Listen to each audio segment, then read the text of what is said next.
Operation टायगरच्या माध्यमातून शिंदेंच्या शिवसेनेत मोठ्या प्रमाणावर इनकमिंग सुरू होणार आहे।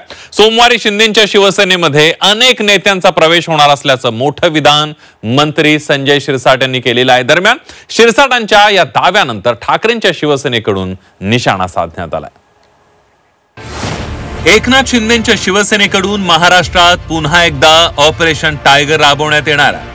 आगामी महानगरपालिकेच्या पार्श्वभूमीवर पक्षातील इनकमिंगवर भर दिला जातोय।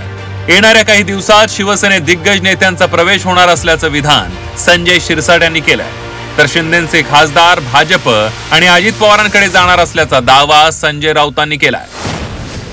आणि ऑपरेशन टायगर जे ज्यांचं नाव सर्वांनी मिळून दिलेलं आहे त्याचं आता पुन्हा आणखीन जोमाने सुरुवात होते। या सोमवारपासून जी काही मोठी चांगली कार्यकर्ते आहेत, ज्यांना पक्षामध्ये विचारलं जात नाही, ज्यांची दखल घेतली जात नाही, असे अनेक लोक आहेत, ते आता उभाटाला कंटाळून शिवसेनेत प्रवेश करतायत आणि ही प्रक्रिया आमची जोमात सुरू होणार आहे। ऑपरेशन टायगर मधलं टायगर कोण आहे?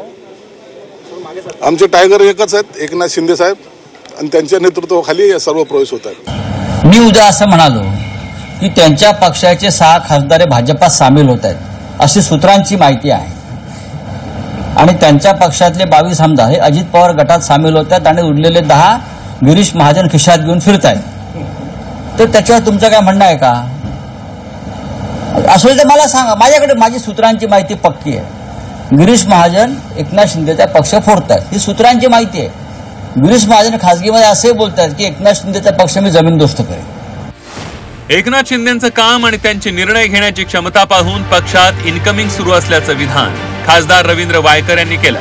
मात्र एकनाथ शिंदेंचं ऑपरेशन टायगर या फक्त अफवा असल्याचं अंबादास दानवेंनी म्हटलंय। तसंच दिल्लीत एकनाथ शिंदेंना कोणतंही महत्व उरलं नसल्याची टीका देखील दानवेंनी केली आहे।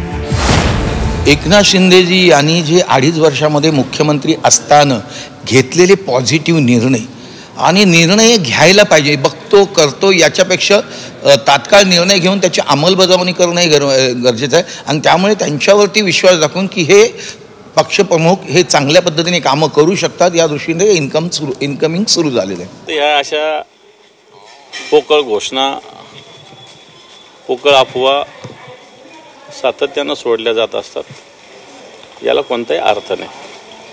पण सातत्याने या चर्चा होत आहेत, काही लोक संपर्कात स्वतःचं महत्त्व दिल्लीत ठेवण्यासाठी अशा पद्धतीनं, कारण राज्यात आता व्हॅल्यू संपत आलेला आहे, मग दिल्लीत काही महत्त्व राहावं, थोडीशी इज्जत राहावी म्हणून अशा पद्धतीनं अफवा पसरवल्या जातात। विधानसभेनंतर एकनाथ शिंदेंच्या शिवसेनेकडून ऑपरेशन टायगरला सुरुवात करण्यात आली होती। त्यानंतर ठाकरेंना मोठा धक्का देत राजन साळवींनी शिंदेंच्या शिवसेनेत प्रवेश केला। फक्त राजन साळवीच नव्हे तर ठाकरेंच्या अनेक नेत्यांनी शिवबंधन तोडत धनुष्यबाण हाती घेतलाय। मात्र इथवरच न थांबता शिंदेंची शिवसेना ठाकरेंना आणखी मोठे धक्के देण्याच्या तयारीत आहे। ब्युरो रिपोर्ट, झी 24 तास।